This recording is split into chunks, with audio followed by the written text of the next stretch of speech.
Bro, What? there's a pursuit. A pursuit on what? You know, are you doof? That could be a posterior circulation stroke, another reason to go to the ER, Mm. any kind of excessive bleeding. So that's even in pregnant Oh, women who CPS. have vaginal bleeding or postpartum hemorrhage. That's a big one. You Hey, need to go to the Trev. ER. Any older relatives that you see these holidays? So, what is going on with some of your schemes? Okay. I don't need to learn about this. I want.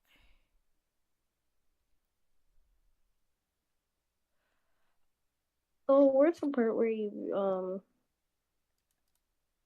Bro. This time last What? year, I was making my deliveries and a car rear-ended me.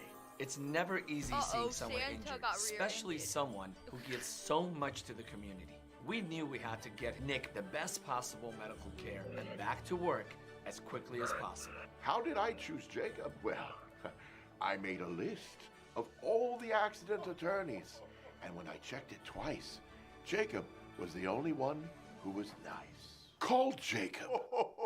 When you get approved with Drive Time, Oh you my get the God. real deal. It's the Drive Time Real Deal Maker!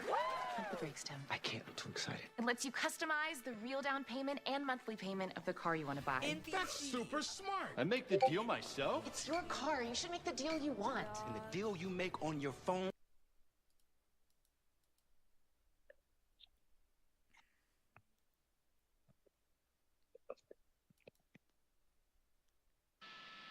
There. TC was Roscoe Haskell.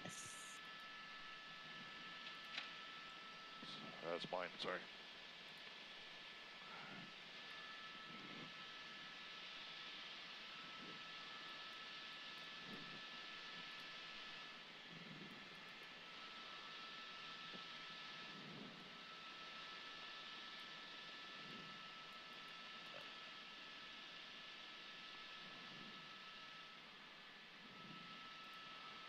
Okay, looks like it's from southbound 405. Southbound 405.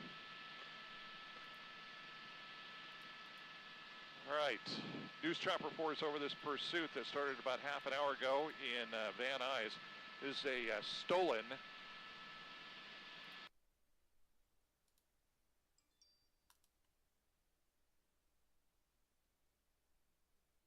wheel drive, but the way driving it here, very, very erratically, very lucky they haven't lost control so far. But Mike, go ahead. You can finish your point there. Yeah, no, they'll be more aware. They had a bunch of officers in place to try to be able to make this. When we really see them start to kind of think about how many people they need in a chase, it's usually when there's kind of 3 or 4 people in the car. Generally, with 2 people, you still have enough officers. But, I mean, we're going fast, over 100 miles an hour. I do hear CHP trying to get in place now to take it over as we're coming back down southbound on the 405. Listening to this on the CHP's Teal radio. LAPD is now completely getting out of this. They don't want to be involved in this anymore.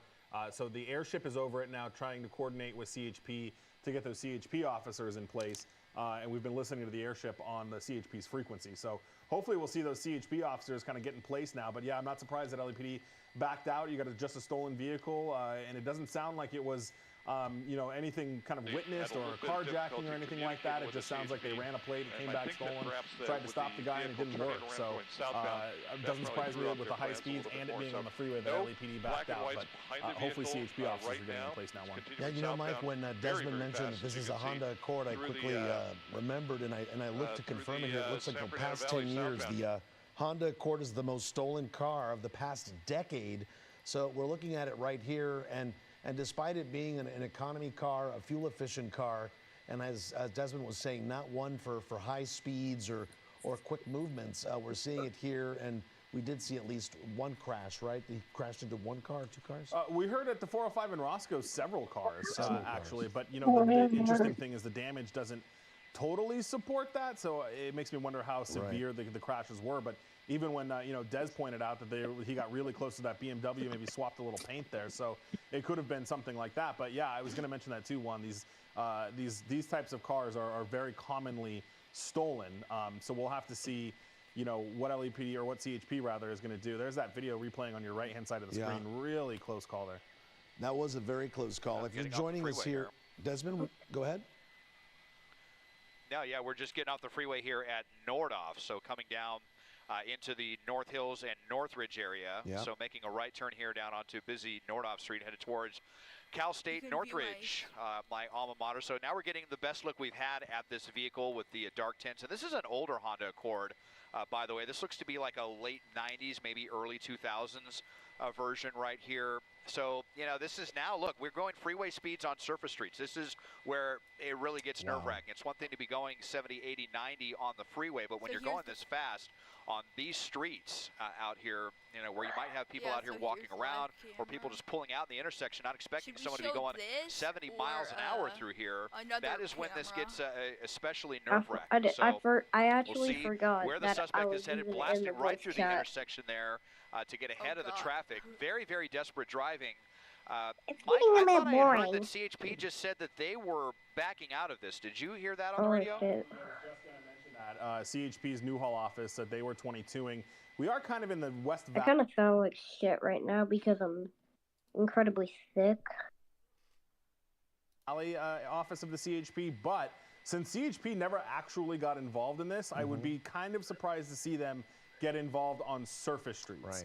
That's generally their kind of rule. If they're not in it already and it's not on the freeway, they generally don't like to get involved. And now we're moving westbound, right, Des? So we are not coming back towards a freeway for a while. That's right, yeah. In fact, this won't lead us to any other freeways unless he decides to turn north towards the 118 or south towards the 405. This is just going to go clear across the San Fernando Valley towards Chatsworth. And, you know, another factor here with the age of this car, just cars from the late 90s, early 2000s don't have the same kind of safety features that modern cars have. And the way this guy's driving this, you know, if someone in a big SUV, which is just so common these days, you know, pulls out, doesn't see this person, and this suspect hits them, it's going to end very badly for this driver. Now, suddenly turning back around, flipping a U-turn here, right in the middle of the intersection near Aldi as we were getting closer to Cal State Northridge. Oh my God. Kind of in the Sherwood Forest neighborhood now of Northridge, North Hills. Now we are headed back to the freeway. So just as I said that, now suddenly we are headed back towards the 405. So what is the strategy here? I don't know if he didn't like what he saw up ahead or what. There's no heavy traffic or anything out here. They just decided to flip around here. And, you know, we do have two people in the car, so you really wonder what kind of conversation is going on in there. Is the other person involved? Are they even privy to any of this? Were they just out with this person? This was their friend, and all of a sudden they got lit up, and this guy's running from the cops. It's impossible to say. Or are they complicit in all this? But again, 50, 60, 70 miles an hour here. Eastbound Nordhoff, back towards slowing down slightly. Yeah, weaving in and out of traffic, and even though Mike, the CHP, this is a green light. He's slowing down for traffic here. Bro, Slowing down for traffic. We'll see what the intention was. If he intends on getting back on the freeway or if he's lost. Either way, look at him crossing over the double yellow lines, trying to get around some traffic.